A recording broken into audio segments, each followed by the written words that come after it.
সমস্ত প্রশংসা আল্লাহ তাআলার জন্য, যিনি আমাদের জীবন দিয়েছেন এবং যিনি আমাদের কাছে অদেখা সত্য প্রকাশ করেছেন।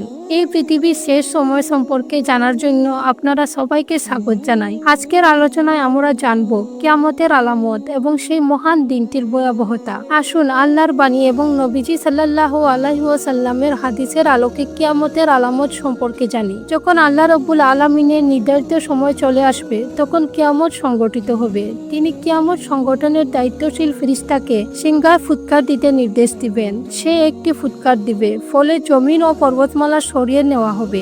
এক আঘাতে সব চূর্ণ বিচূর্ণ হয়ে যাবে, আর আকাশ বিদীর্ণ হয়ে যাবে। গ্রহ নক্ষত্র খসে পড়বে, আলো চলে যাবে, সমুদ্রগুলো অগ্নি উত্তাল হয়ে যাবে। কিয়ামত যখন কায়েম হবে, তখন পৃথিবীতে শুধু খারাপ মানুষের বসবাস থাকবে, ভালো মানুষ সব মরে যাবে।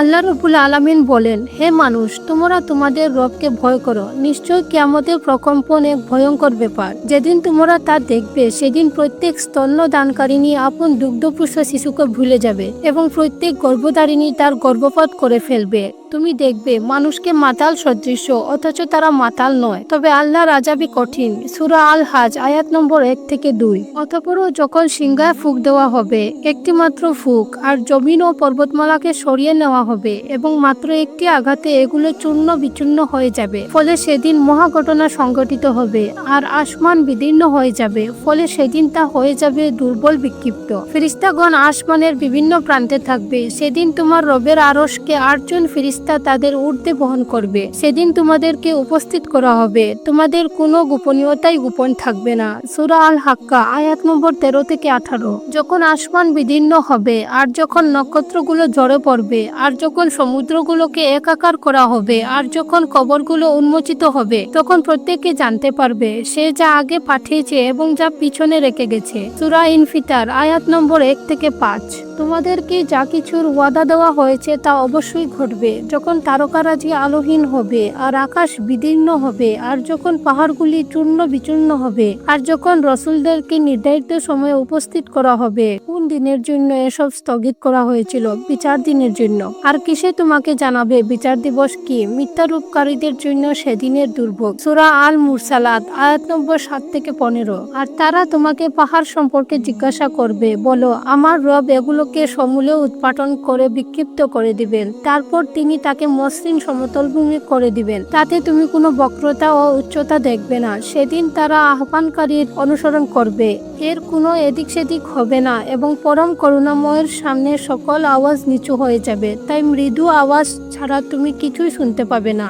দিন, জমিন ও পর্বতমালা প্রকম্পিত হবে এবং পাহাড়গুলো চলমান বালুকা রাশিতে পরিণত হবে। সূরা আল মুজাম্মিল আয়াত নম্বর 14। আর যেদিন আমি পাহাড়কে চলমান করব এবং তুমি জমিনকে দেখতে পাবে দৃশ্যমান, আর আমি তাদেরকে একত্র করব, অতঃপর তাদের কাউকেই ছাড়ব না, আর তাদেরকে তোমার রবের সামনে উপস্থিত করা হবে কাতারবদ্ধ করে। আল্লাহ তাআলা বলবেন, তোমরা আমার কাছে এসেছো তেমন ভাবে যেমন আমি তোমাদেরকে প্রথমবার সৃষ্টি করেছিলাম, বরং তোমরা তো ভেবেছিলে আমি তোমাদের জন্য কোনো প্রতিশ্রুত মুহূর্ত রাখিনি। আর আমলনামা রাখা হবে, তখন তুমি অপরাধীদেরকে দেখতে পাবে ভীত, তাতে যা রয়েছে তার কারণে। আর তারা বলবে, হায় ধ্বংস আমাদের, কি হলো এ কিতাবের? তা ছোট বড় কিছুই ছাড়ে না, শুধু সংরক্ষণ করে, এবং তারা যা করেছে তা হাজির পাবে। আর তোমার রব কারো প্রতি জুলুম করেন না। সূরা আল কাহাফ আয়াত নম্বর 47 থেকে 49। হাদিসে এসেছে, আব্দুল্লাহ ইবন আমর ইবন আস রাদিয়াল্লাহু আনহু থেকে বর্ণিত, তিনি বলেন, রাসূলুল্লাহ সাল্লাল্লাহু আলাইহি ওয়াসাল্লাম বলেছেন, আমার উম্মতের মধ্যে দাজ্জালের আবির্ভাব হবে। সে 40 দিবস না মাস না বছর অবস্থান করবে আমি জানি না। আল্লাহ রাব্বুল আলামিন ঈসা ইবন মারিয়াম আলাইহিস সালামকে পাঠাবেন। তাকে দেখতে উরওয়া ইবন মাসুদের মতো মনে হবে। তিনি দাজ্জালকে খোঁজ করবেন ও হত্যা করবেন। এরপর মানুষ 7 বছর এমন ভাবে কাটাবে যে দুজন মানুষের মধ্যে কোনো শত্রুতা থাকবে না। এরপর আল্লাহ রাব্বুল আলামিন উত্তর দিক থেকে হিমেল বায়ু প্রেরণ করবেন। যাদের অন্তরে অনুপরিমাণ ঈমান রয়েছে তারা সকলে এতে মৃত্যুবরণ করবে। ঈমানদার ও ভালো মানুষের কেউ বেঁচে থাকবে না। যদি তোমাদের কেউ পাহাড়ের সুরক্ষিত গুহায় প্রবেশ করে তাকেও এ বাতাস পেয়ে বসবে। রাসূলুল্লাহ সাল্লাল্লাহু আলাইহি ওয়াসাল্লাম আরো বলেছেন যে দুরাচারী মানুষগুলো অবশিষ্ট থাকবে পাখির মতো দ্রুত আর বাঘের মতো হিংস্র। তারা ভালোকে ভালো হিসাবে জানবে না আর মন্দকে মন্দ মনে করবে না। শয়তান মানুষের আকৃতিতে তাদের কাছে এসে বলবে, তোমরা ভালো কাজে সাড়া কেন দেও না? তারা বলবে, তুমি আমাদের কি করতে বলো? সে তাদের মূর্তির উপাসনা করতে আদেশ করবে। তারা সুন্দর জীবনোপকরণ নিয়ে জীবনযাপন করবে। অতঃপর একদিন সিংহায় ফুঁক দেওয়া হবে, তখন সবকিছু ধ্বংস হয়ে যাবে।